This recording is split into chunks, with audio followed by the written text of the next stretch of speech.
Hello there, this is Galaxy Television News. First, our top stories. The National Executive Committee of the ruling All Progressives Congress APC dissolves all state, zonal and national party structures. A Senate nearing passage of a law that will empower creditor banks to track the account of loan defaulters to recover past and due obligations. Outside Nigeria, Armenia Prime Minister Nikol Pashinyan ignores call to step down over a ceasefire deal struck with Azerbaijan.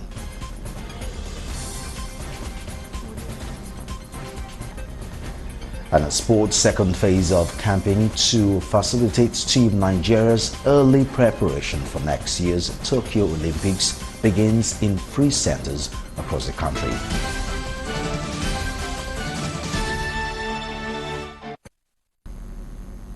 Thanks for joining us. This is Galaxy Television News. I'm Solomon Ofem.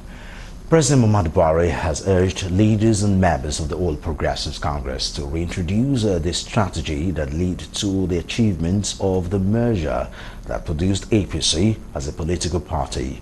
Speaking at the opening of Tuesday's National Executive Meeting of the APC at the Presidential Villa, Abuja, the President insists that trust and respect for consultations and resolution that led to the merger are still inimical and should be imbibed to sustain the progress so far made by the ruling party. The President acknowledged progress made by the interim executive of the party, urging party members to ensure sustenance of the positive result of the interim ESCOs. The President welcomed the new entrant to the party and the Governor of Ebonyi State, who just joined the party, asking members and party leaders to maintain the tempo as the party has recently gained more members. Healthy debates are now taking place, and the potential for organs of the party to affirm majority positions as a decision of the party is now possible. What is required now is for all of us as leaders of the party to maintain discipline and ensure that this new momentum is protected, sustained, and that decisions of party organs are respected by every member. Earlier, Chairman of the APC Interim Executive and Yobe State Governor Mai Bunni, who submitted his committee's report, said tempers within the party have substantially come down. Mai Bunni advocated continuation of the party's reconciliation committees to enable total reconciliation of aggrieved members of the party. Honor that we invite the National Executive Committee to review the activities of the Caretaker Extraordinary Convention Planning Committee in the last 5 months and to direct accordingly the next steps forward. It is with the highest sense of responsibility that we present the NEC an abridged report and a few recommendations requiring its approvals.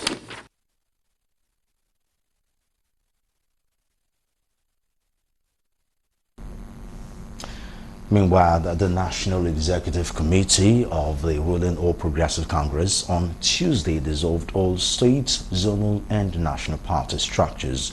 The party's NEC also extended the tenure of the party's Caretaker Extraordinary Convention Planning Committee, led by Governor Mai Bunni, by 6 months. The decision was taken at a meeting of the committee attended by the President Muhammadu Buhari, Vice President Yemi Shibajo and other party chiefs. Kaduna State Governor Nasir El-Rufai told the State House correspondent at the end of the meeting that the party also approved the expulsion of a former National Vice Chairman South Ntufam Hilliard Etta for his failure to withdraw the court case instituted against the Caretaker Committee. Meanwhile, the President Muhammadu Buhari appealed to party members at all levels to make sacrifices that will move the party forward. Barrow said this in his opening remarks at the ongoing meeting of the party's National Executive Committee at the Presidential Villa, Abuja. So the NEC of the APC met today, Tuesday, 8th of December 2020 at 11 a.m. and resolved as follows. Number one, the National Executive Committee of the party approves the extension of the tenure of the CECPC led by His Excellency Governor of Yobe State, Mema Labuni, which expires on December 25th, 2020. Constitution of APC allows you to certain privileges, including the opportunity to contest elections being sponsored by the party, that you must be a member of the party up to a minimum period of 2 years. The party organs are polling units, wards, local government, and state, and at zonal levels, and non-NWC members of NEC. The Nigerian Senate is nearing passage of a law that will empower creditor banks to trace and track the account of loan defaulters by means of the bank verification number BVN to recover past and due obligations. Galaxy's Godfrey Shimugo reports that the law will also prescribe penalties for breaches and violations of obligations to enhance loan recovery in Nigeria's banking sector. The bill, sponsored by Niger East Senator Sani Musa, seeks to, among other things, put effective measures in place to prevent collapse of banks. The situation of Nigeria today demands an injection of a healthy bank credit and recovery system that will effectively fasten the pace of growth. Mr. President, distinguished colleagues, Creditors banks lending objective is to make loans that can be prepaid while minimizing high exposure to loans with poor credit quality. However, in their submission, a cross-section of the senators welcomed the bill as it further underscores the need for safety measures in Nigeria's banking sector. The economy against defaulters. We have a situation now where just 10 people can run down the whole financial sector of this country because of the amount of debts in which they owe. We cannot afford to have that kind of risk for this country. A situation whereby people move from banks to banks without any recourse to their previous debt, and they can still amass a lot of debt and still walk around scot-free, is something that we have to totally safeguard against. Unlimited to the extent that whatever the borrower has by way of tangible or intangible assets should be brought to book when it comes to loan recovery. There are specialized firms for such purposes. I think we need to educate most of these banks to come up with sophisticated forms that will ensure that whatever that borrower has, tangible or intangible, here in Nigeria or outside Nigeria, within his family, outside his family, anywhere, we should be able to pursue it and recover our money.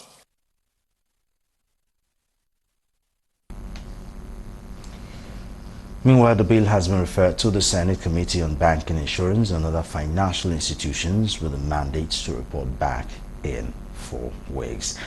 Still to come, Lagos residents demand further reduction of the pump price of premium motor spirit PMS, also known as petrol. Details of these when we come back from a break.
You're welcome back. This is Galaxy Television News. For more updates and latest news, visit our website galaxytvonline.com.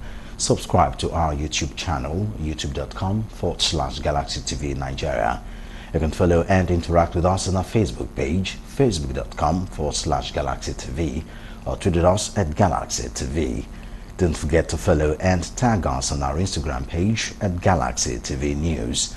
If you have breaking news around you, you can avail our eyewitness feature via WhatsApp. Simply share your story by sending short clips or videos of the news on 0818-6666-669. Our social media platforms are user-friendly and can always accommodate your live updates and comments.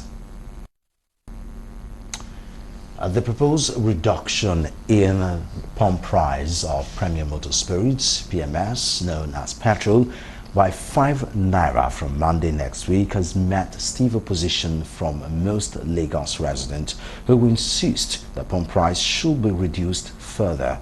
Rita Omodia brings us details. Since 2016, the pump price of petrol has been on the high side, wreaking havoc with the pockets of Nigerians. In May 2016, the pump price of petrol was increased to 145 naira per litre, up from 86 naira where the previous government of Goodluck Jonathan left it. In March 2020, the pump price of petrol was reduced to 125 naira from 145 naira per litre. With a retailer margin of 6 naira 19 kobo, the PPMC pegged the minimum pump price at 161 in November from the 153 naira peg announced for September and October. By implication, effective November 13, Nigerians began to buy fuel from filling stations at prices between 168 naira and 170 naira. With reference to this timeline, most Nigerians are still not pleased with this recent slash of 5 naira as agreed by the federal government and the Nigeria Labour Congress. These questions come to bear. What impact will this reduction have on the economy or even the common man who toils on the street? I don't see any impact it's going to have other than just cosmetic government policy. There is problem between our government that they do used to talk truth. When they remove money, they will join money. We are suffering in this Lagos state, in this Nigeria self. Well, they should help us. Reducting 5 naira away from the price money doesn't make any changes at all. Because of the inflation of the price of the fuel, so you make everything to cost. So people don't, me and the transporter, people don't come out the way they come out before. Everybody manage the little one they have. Privatization of the oil and gas sector to boost productivity and proper management of Nigeria's refineries seems to be the way forward. I think a private entity should run an NPC and not government, and then we see the beauty of the regularization and then privatization of that sector. And because government management of that sector in the last 40 years has not yielded any meaningful impact on the economy. God has helped us, and we have a whole lot of deposit of the crude oil in Nigeria, and yet we have refineries, but we cannot put them to work, and we are not selling our product. We are selling our product, our crude oil, as cheap as possible, and then we are now buying back very expensive. Then does it mean that our senses are right? Does it mean that we actually know what we're doing? If we know what we're doing, we shouldn't be importing fuel from Niger. You can't be playing abracadabra with people over and over. At a time like this, that a lot of issues are happening. COVID-19 has impacted people, have lost jobs, livelihoods have been impacted. Have we seen what the leaders of this nation, the state assembly members, the national assembly members, the governors, the presidency, have we seen the reduction in their salaries? Have we seen the reduction in the cost of governance? You can't tell Nigerians to bear this burden when you as leaders cannot lead the way. Venezuela, Iran, Sudan, Angola, Qatar, Kuwait, and Algeria sell petrol at a cheaper price than Nigeria, currently ranked 8th cheapest in the world according to research. Despite Nigeria's first standing in the global standards of fuel prices, the government has had it tough convincing people on why it takes this decision to increase fuel price. While these matters remain pending, residents continue to call on government to ease the economic burden caused by the COVID-19 pandemic, especially as the festive season draws nigh. Rita Omodia for Galaxy TV News, Lagos. A 12-man board member has been inaugurated by the Ogun State Governor Dakwa Abiodun to reposition the Olabisi Onabanjo Teaching Hospital, Chagamu, as a research, medical training and healthcare facility and a center of excellence to ensure the dreams of its founding fathers.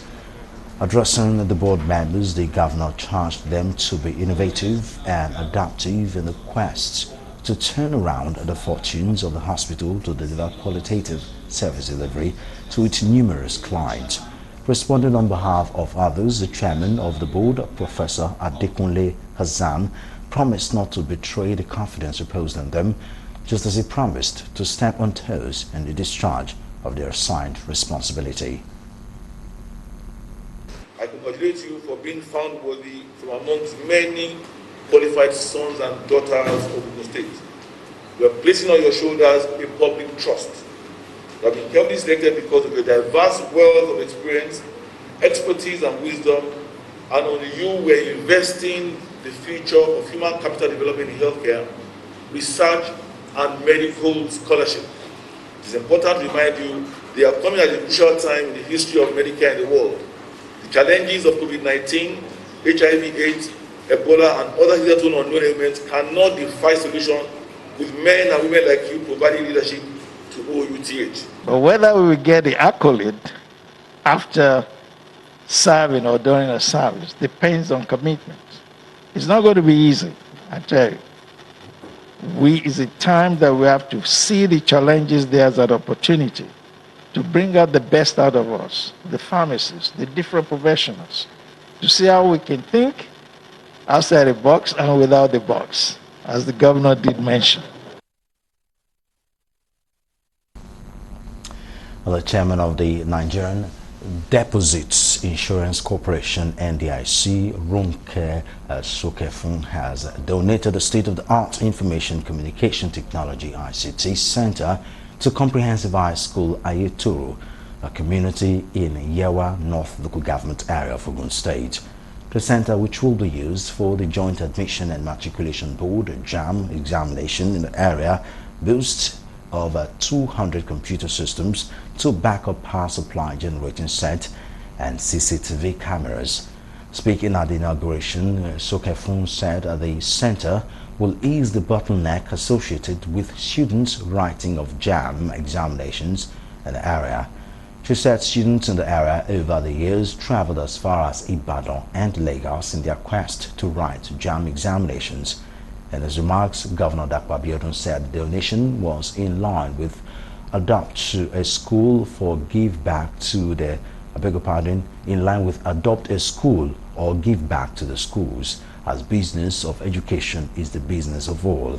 Abiodun, who represented by the Commission for Education, Science and Technology, Professor Abayomi Arigbabu, applauded the donor, describing it as laudable and remarkable. Project.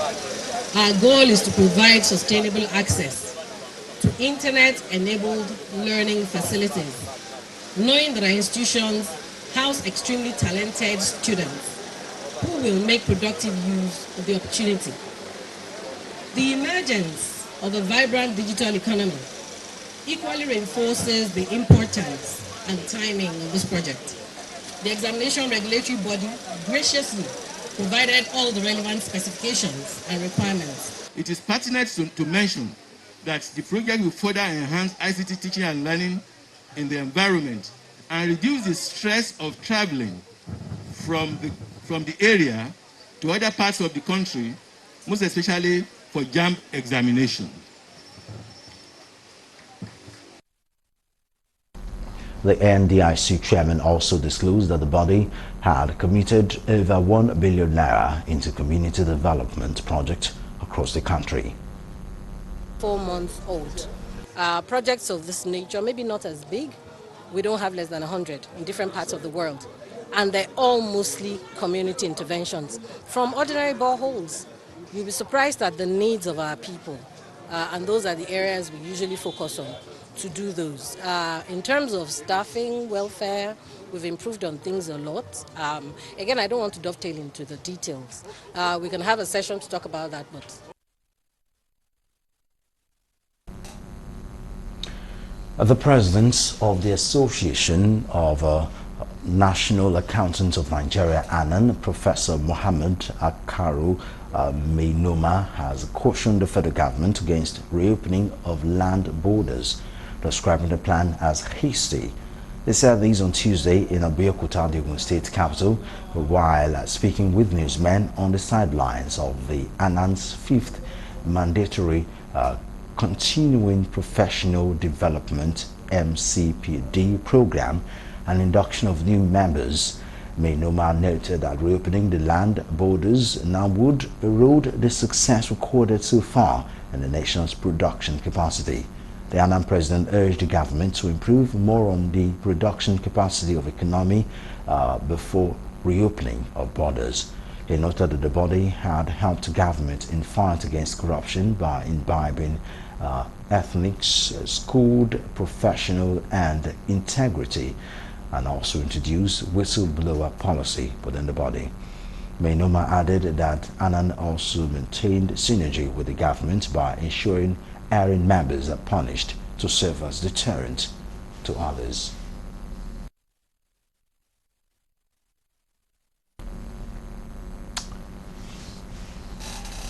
Oyo State's government has commenced a 3-day capacity building workshop for stakeholders on preventing female genital mutilation.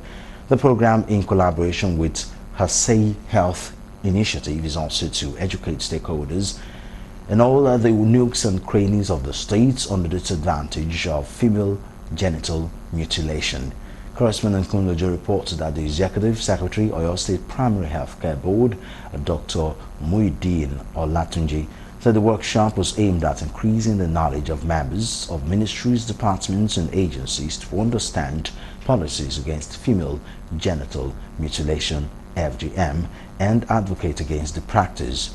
Also, the Executive Director of the Health Initiative, Rhoda Robinson, said the workshop was organized to educate the stakeholders on how to participate in the crusade and the need to end female genital mutilation in the state, saying that the risks and the consequences associated with it are too numerous and grievous.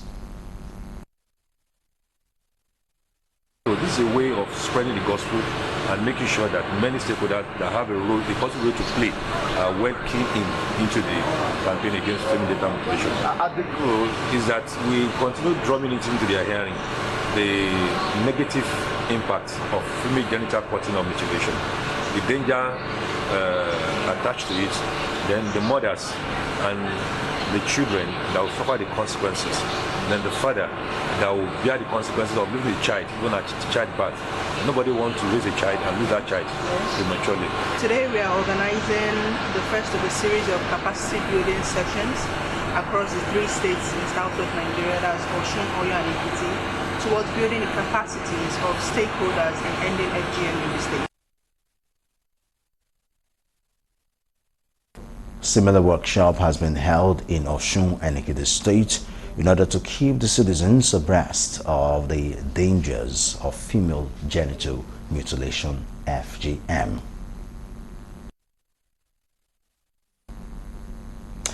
Still in Oyo State, as part of measures to curtail the spread of HIV/AIDS to new generation, pregnant women in the state have been advised to know their status.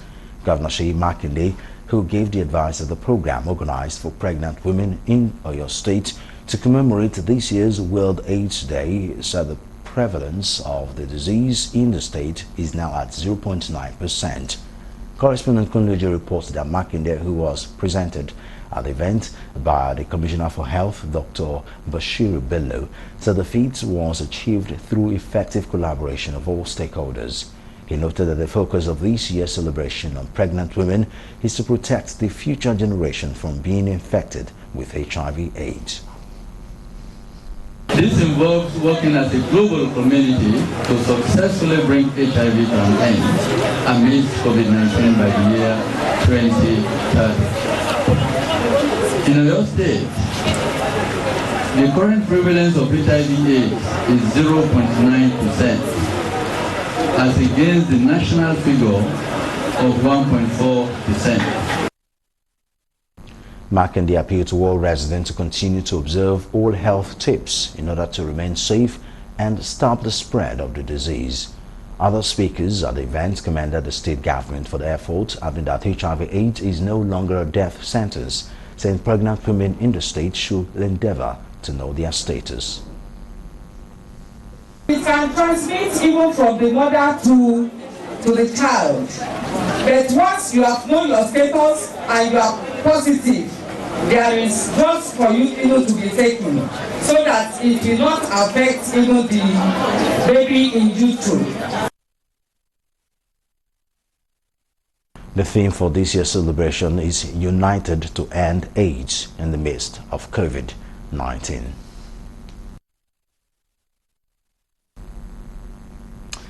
Three suspected armed robbers have been set ablaze by angry mobs from Ekubo community in Ughelli North local government and Warri South of Delta State after they were allegedly caught with firearms about 5:30 a.m. today.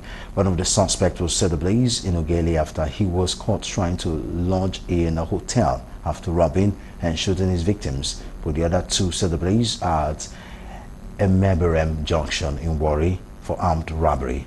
A source who spoke to Galaxy News on anonymous condition narrated how he was caught and set ablaze. The information came, there is noise somewhere and shooting. So we have to send our vigilante down to this place. On getting there, there was a move. A lot of people, there are more than 50, and a frame.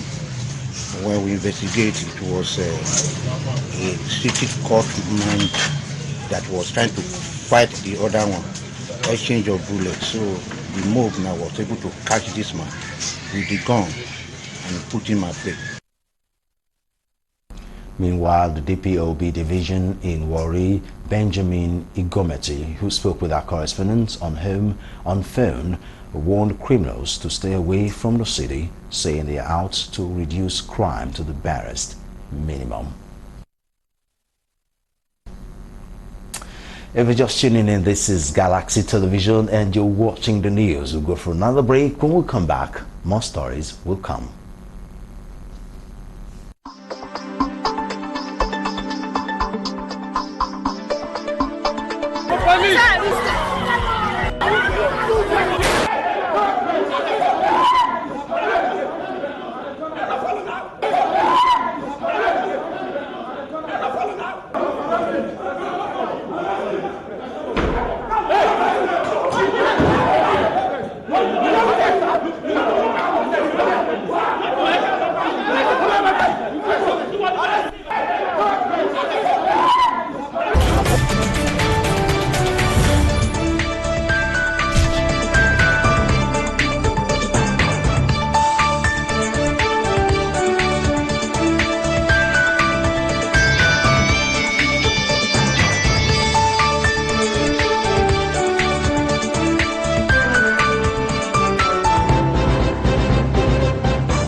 It's good to know you're still with us on Galaxy Television News for this time.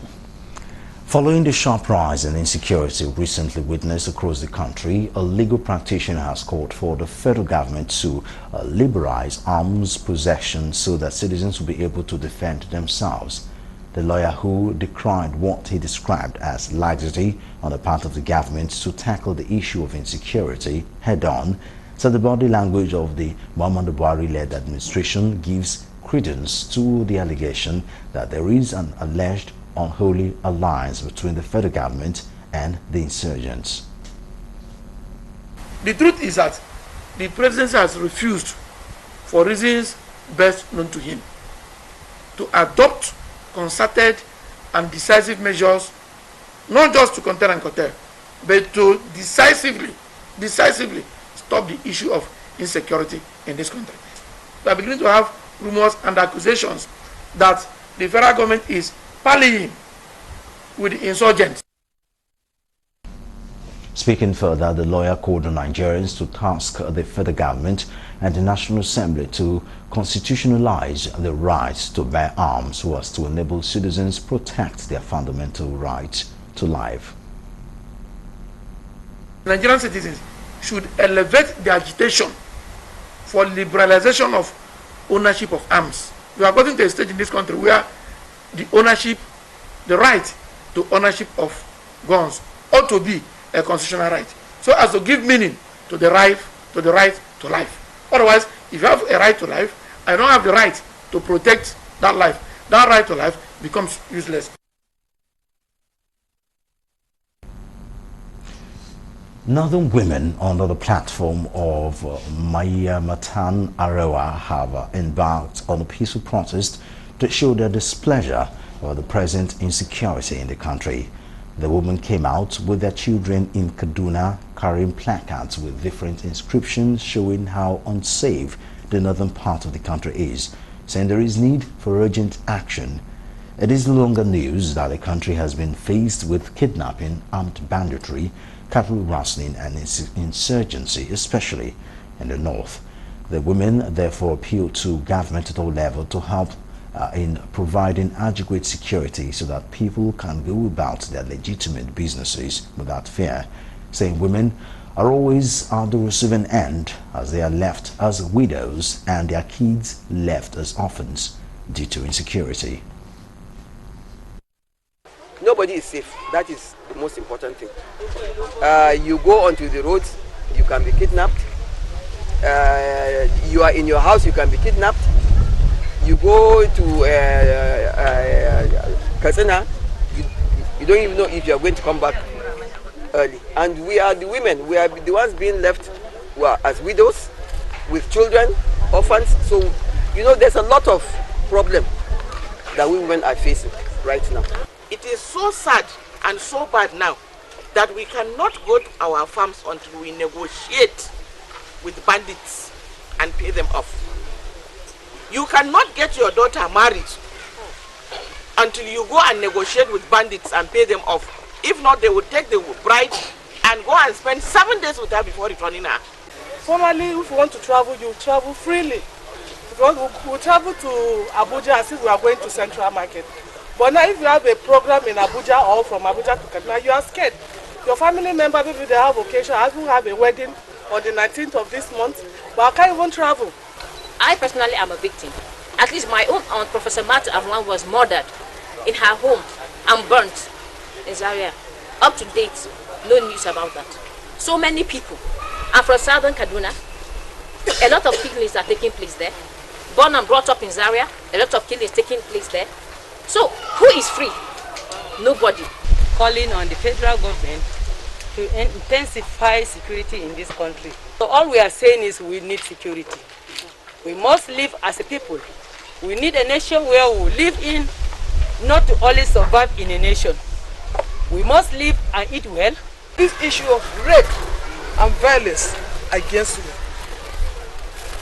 and children is an emerging trend that has found comfort in insecurity. Where do we have our future? We do not have a future if these problems are not addressed.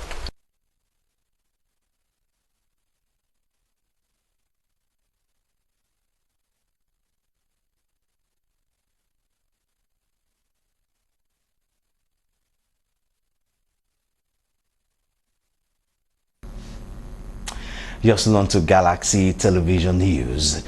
Still to come, a second phase of campaign to facilitate Team Nigeria's early preparation for next year's Tokyo Olympics begins in 3 centers across the country. Details of these on our sports news.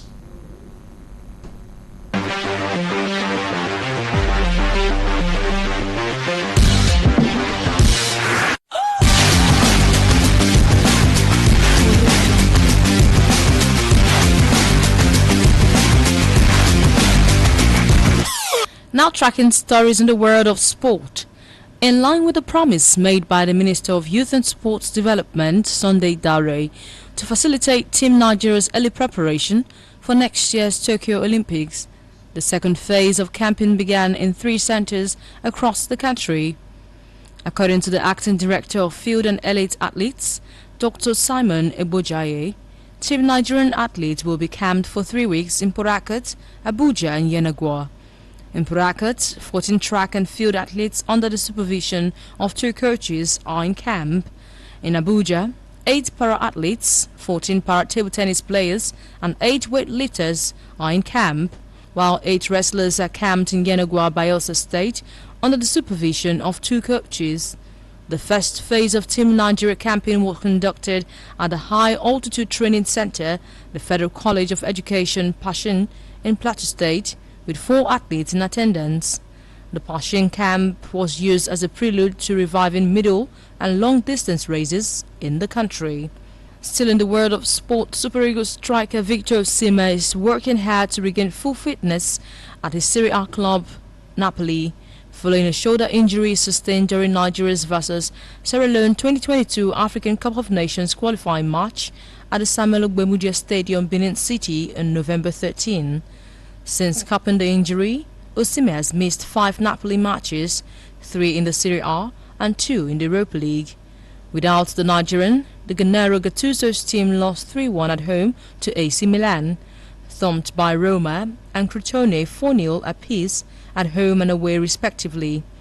According to a report by the Football Italia, Osimhen is set to miss 3 more matches, 1 in the Europa League against Real Sociedad on Thursday, December 10th, and 2 Serie A games at home clash with Sampdoria on December 13 and away to Inter Milan 3 days later. And his projected return to competitive match action is on December 20th when Napoli face home side Lazio. Meanwhile, the Nigerian continued with his recovery by working in the gym and on the pitch, Napoli claimed in an official statement. Still on Nigerian players, Asisato Shwala has revealed she would love to win the UEFA Champions League over the African Player of the Year. Shwala said this in a question and answer with Barcelona feminine social media accounts. The 25-year-old choice is not a surprise given she has won the CAF Women's Player of the Year award, a record equaling 4 times. However, Barcelona feminine are yet to lay their hands on Europe's biggest club prize, although they came close last season, losing to Wolfsburg 1-0 on aggregate in the semi-finals. Oshwala also revealed that Lionel Messi is a favorite Barcelona legend, while she hopes La Blaugrana win the Champions League this season. Asisato Shwala is yet to hit the heights of last season, where she scored 19 times in 20 league matches as Barca were crowned champions. Nonetheless, she has scored 3 times in 7 league matches in this campaign. And now to Mesut Ozil related matters. Arsenal outcast Mesut Ozil is 90% close to joining Fenerbahce in January transfer window, according to one of the Turkish side chiefs. Ozil has long been linked with Arsenal exit door, having fallen out of favour under Mikel Arteta. He has been frozen out of the Emirates after being omitted from the Premier League and the Europa League squad. But Fenerbahce congressman Marut Zoli is 90% sure that Ozil will make the move to Turkey in the January transfer window. The World Cup winner's contract expires in the summer, and Arsenal are desperate to get him off the wage bill. He signed a mammoth deal worth €350,000 a week in Arsene Wenger's final season, while he made it hard for the North Londoners to find a buyer. But his nightmare spell at the Emirates could soon be over if reports in Turkey are to be believed. Ozil has regularly been linked with a move to one of the Turkish top clubs. Finally in sport, Italian striker Mario Balotelli has signed with second division side Monza for the rest of the 2020-2021 season, reporters said. Balotelli has been a free agent since leaving his hometown club Brexit early this year, and the 30-year-old will be linked up with another former AC Milan player, midfielder Kevin Prince Boateng. Balotelli's turbulent career has involved stints at some Europe's biggest clubs, including AC and Inter Milan, Manchester City, Liverpool, Nice and Marseille. He also won 36 caps and scored 14 goals for Italy. Monza, who earned promotion to the second-tier Serie B last season, were bought by former AC Milan owner Silvio Berlusconi in 2018, 3 years after they were relegated to fourth tier due to bankruptcy.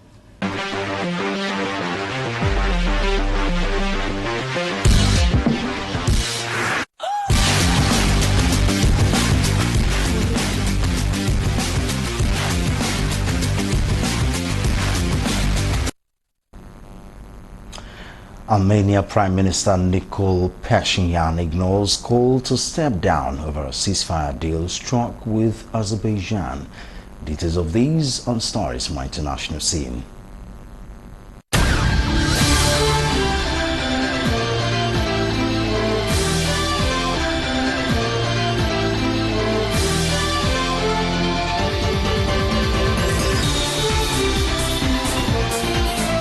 Welcome to the international scene. Opposition demonstrators blocked streets in Armenia's capital on Tuesday to mark the start of a protest campaign after Prime Minister Nikol Pashinyan ignored their call to step down over a ceasefire deal struck with Azerbaijan. Hundreds chanted "Nikol traitor" and "Armenia without Nikol" in the streets of Yerevan, answering an opposition call to protest after a deadline of midday Tuesday set by the opposition for Pashinyan to quit passed with him still in power. Pashinyan, who swept to power in a peaceful revolution in May 2018, accepted a Russian-brokered ceasefire deal last month to end a bloody conflict between Azerbaijan and ethnic Armenian forces over the Nagorno-Karabakh enclave and surrounding areas. Pashinyan's opponents want him out over what they say was a disastrous handling of the 6-week conflict that handed Azerbaijan's territorial gains. Pashinyan has accepted responsibility for the conflict's outcome, but said he is now responsible for ensuring national security and stabilizing the ex-Soviet republic of around 3 million. Ishkan Sekhtelian, an opposition politician for the Armenian Revolutionary Federation Party, announced the start of coordinated civil disobedience in the televised address on Tuesday after the deadline passed. The opposition has said it plans to block streets nationwide and to paralyze the national transport network if needed. Armenian spiritual leader Karekin II said in a statement that he had met Pashinyan and urged him to resign. Pashinyan did not comment on the protest publicly on Tuesday.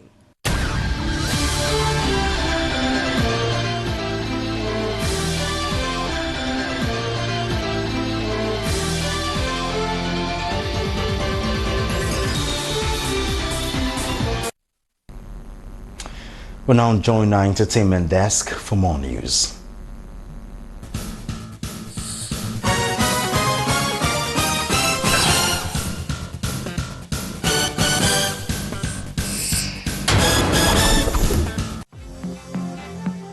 On entertainment news, Nollywood actress Ronke Odusonya has reacted to the messy separation scandal report with her partner and father of her daughter, Olarinwaju Said, popularly known as Jago. In a post shared via her Instagram page on Monday, December 7, 2020, the actress said the rumors about her financial irresponsibility are thoughtless and lies. The movie star's statement is coming on the heels of a report that she had taken her baby daddy to court over the custody of her daughter. According to the blogger, the actress is seeking a restraining order to prevent her estranged lover from coming anywhere near her and their child. The report said trouble started when their daughter wanted to celebrate her first birthday. Also, it was revealed that Ronke advised Jago to sell his house worth 90 million naira for her to set up a Class C business, but Jago's mother prevented her from achieving her goals. It also said that Jago's inability to give his baby mama the said amount of money resulted in the collapse of their relationship. Odunsoya and Jago welcomed their baby girl back in 2019. Meanwhile, Ronke Odunsoya had this to say.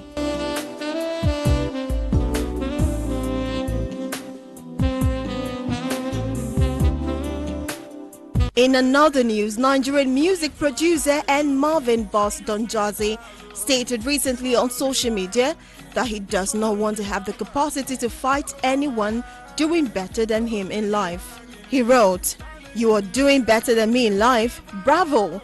Nobody they fight you. Afit Sef, Oya, relax." And in a reply to him, a fan identified as D1 asked the entrepreneur who he was indirectly referring to. The Durbuchi Kroner stated that he does not do subs, and the tweet was a reflection of his state of mind. The Marvin boss also said that he was always super happy to see people win and charged the young man to live his life the same way.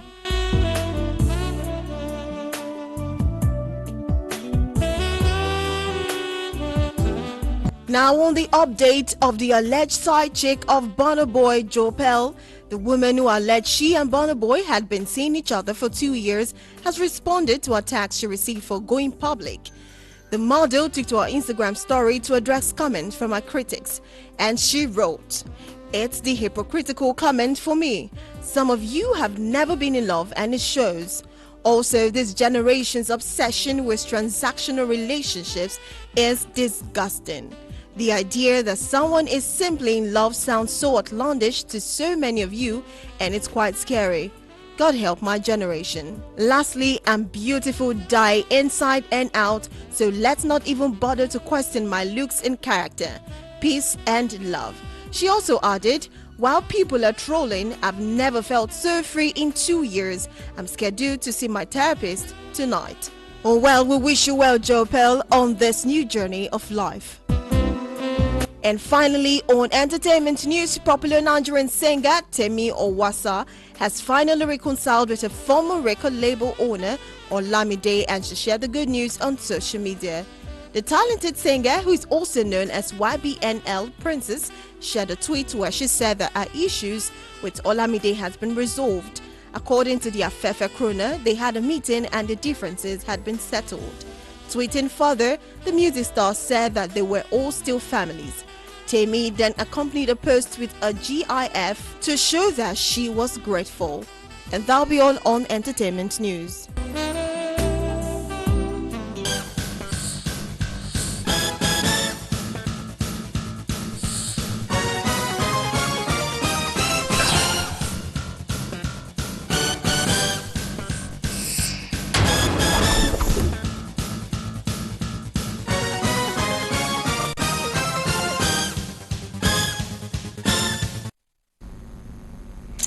For more updates and latest news, visit our website galaxytvonline.com. Subscribe to our YouTube channel, youtube.com/GalaxyTV Nigeria. You can follow and interact with us on our Facebook page, facebook.com/GalaxyTV, or tweet us at GalaxyTV. Don't forget to follow and tag us on our Instagram page at GalaxyTV News. You can also avail our eyewitness feature via WhatsApp. If you have breaking news around you, simply share your story by sending short clips or videos of the news on 0818-6666-669. Our social media platforms are user-friendly and can always accommodate your live updates and comments. And that's the news. Thanks for watching. I'm Solomon Ofem. Bye.